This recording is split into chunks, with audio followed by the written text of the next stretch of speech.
3, go ahead. Pressure 3, airborne and flag.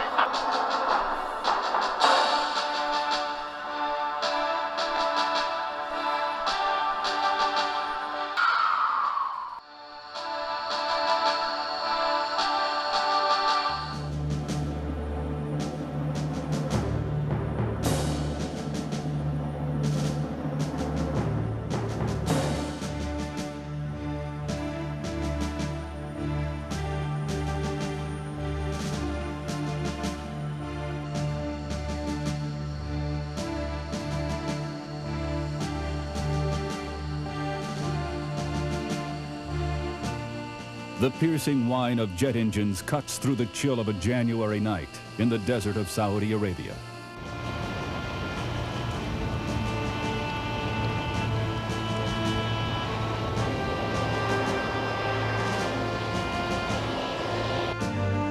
Ghostly figures in ungainly flight suits move through dark and foreboding shapes. Hornets and intruders laden with bombs of all shapes, sizes, and descriptions.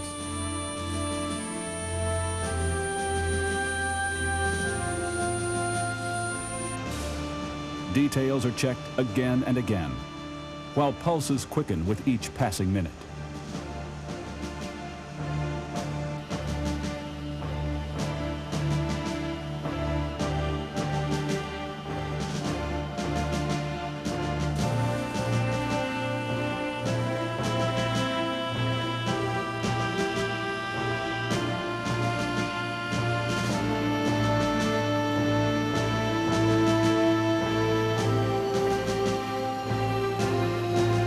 For nearly 4 months, the largest international armada of warplanes since World War II has been assembling on far-flung airstrips across this barren land. Tonight, January 17th, 1991, at 1 a.m. local time, Desert Storm is about to begin.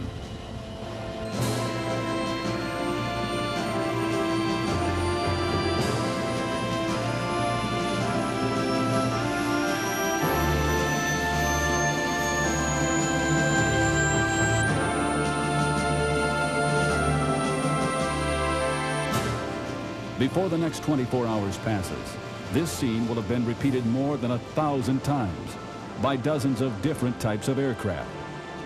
In every case, the destination is either Iraq or Kuwait. This is the story of the complex and carefully orchestrated air battle of January and February 1991.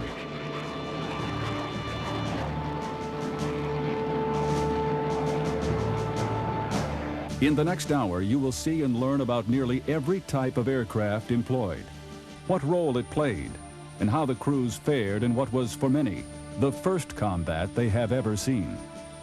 Quite early on, it was apparent the Allies were pulling no punches. The assault was to be swift and massive.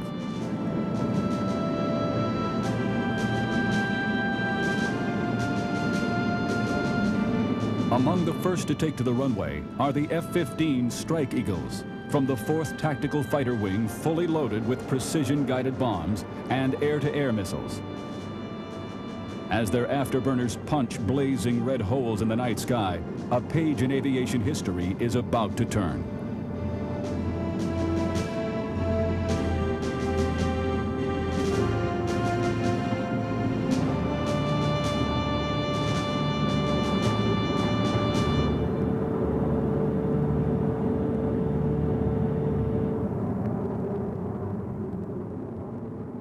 First, let's establish the setting.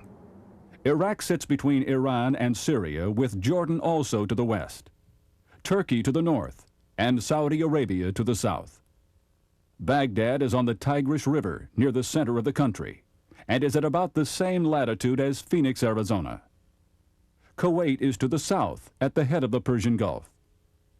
The total distance from central Iraq to northern Saudi Arabia is about 600 miles. And it is from locations here that aircraft approach Iraq on this cool January night. Radar contact on me, 170 for 85. Among the first aircraft to swoop from the night sky is the newest and most mysterious in the U.S. Air Force. F-117A stealth fighters drop in nearly impervious to Iraqi radars, which are already being jammed and destroyed. It is now known that 95% of the targets struck in the areas around Baghdad were hit by stealth fighters. Bulldog, you showing picture clean. This is what Allied pilots are using in order to make such missions possible at night. It's a sophisticated system called Lantirn, Low Altitude Targeting Infrared System for Night. It consists of 2 pods mounted on the fuselage that contain a terrain-following radar and an infrared sensor. Basically, it allows the pilot to see as if he were flying in the daytime. Well, a lot of it is fairly dim because of the moonlight's what is illuminating it. However, as we're looking through our forward-looking infrared system, which the F-15E has, we're able to see actual vehicles and emplacements as they're dotted about the desert. The system also has the capability to detect the target and lock onto it with a laser designator and a rangefinder. The bomb homes in on the reflected energy of the laser, and as long as the crosshairs are on the target, you literally can't miss. There are also munitions with small television cameras actually built right into the head of the bomb. Again, it flies unerringly to the target. It is this capability that brought views like this to audiences around the world.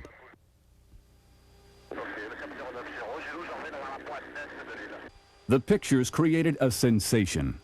Few outside the aerospace and military industries were even aware of how accurate bombing had become. For most people, visions of World War II carpet bombing came to mind. But this was something else. At the same time, the pictures caused some controversy. Their appearance gave the feeling of some sort of video game, almost making it seem that those on the receiving end were somehow electronic as well. Of course, they were real, and people on both sides were dying.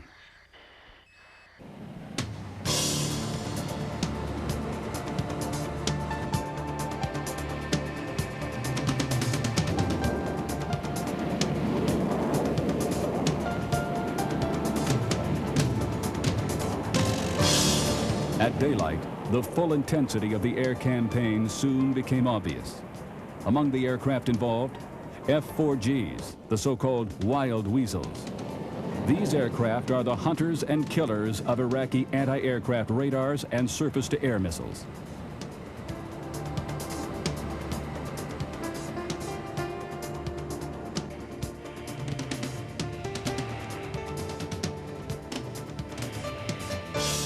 F-15Cs were up as well.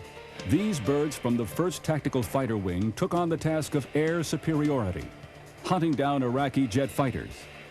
The effort met with success early on. The first air-to-air shoot-down of the war is an F-15 taking out an Iraqi Mirage F-1, similar to this one. However, the F-15s find that most of the aerial opposition stays in hardened shelters or heads to airfields in the far north of the country.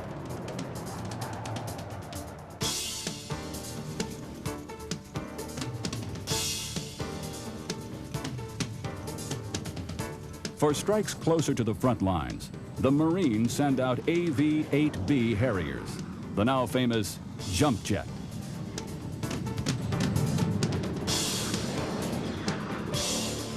And the Air Force adds A-10 Thunderbolts, or as the pilots call them, Warthogs.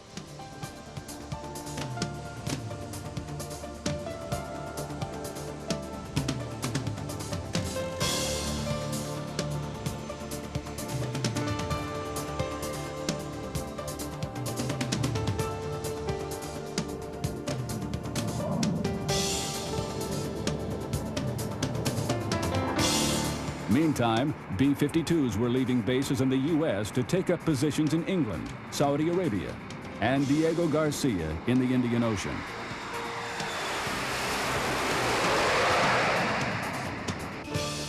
Then, the F-111s from Lakenheath Air Base in England headed out to bases in Turkey to begin further strikes.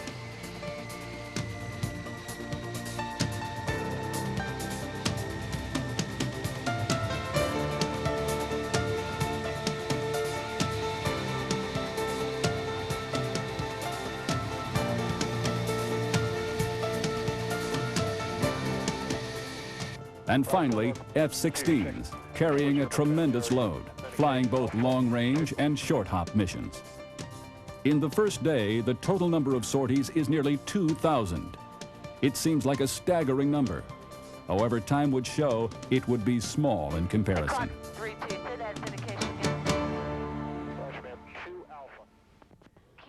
I can attest that they're not getting much sleep 24 hours a day because everybody, once we're done, another element comes in and does the same thing. So if nothing else, they're tired, and I'm sure they're hunkered down within their bunkers. And while the returning pilots speak of hitting hard, there is a puzzling aspect to it. Opposition, while there, was not as fierce as expected. And losses, while resulting in the first U.S. prisoners of war since Vietnam, were also lighter than expected. But the sobering thought of being shot down does not outwardly affect the pilot's desire to go back and do it again, soon.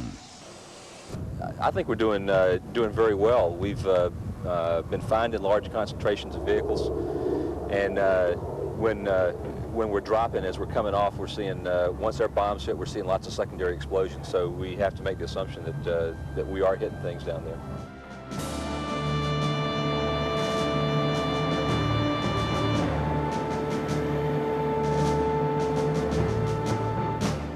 And so the first day draws to a close. But there is no breather to contemplate the events of the past hours. The jets keep right on moving across the runways.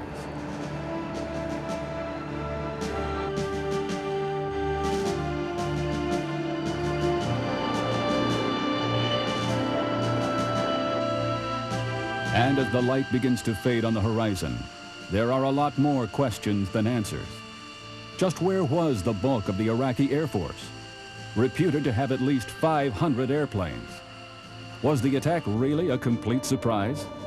And now that the path of war has been chosen, where would it lead? About the only thing that is certain at nightfall of day one is that there would be much more to come, and not just from bases on land.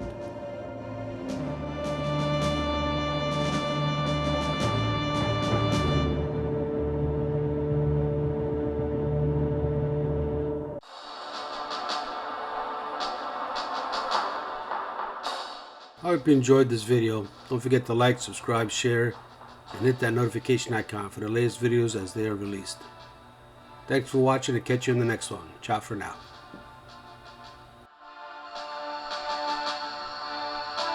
Too low, terrain, too low, gear, too low, flags, terrain, terrain. Pull up, sink rate, pull up. Decision height, approaching decision height, approaching minimum.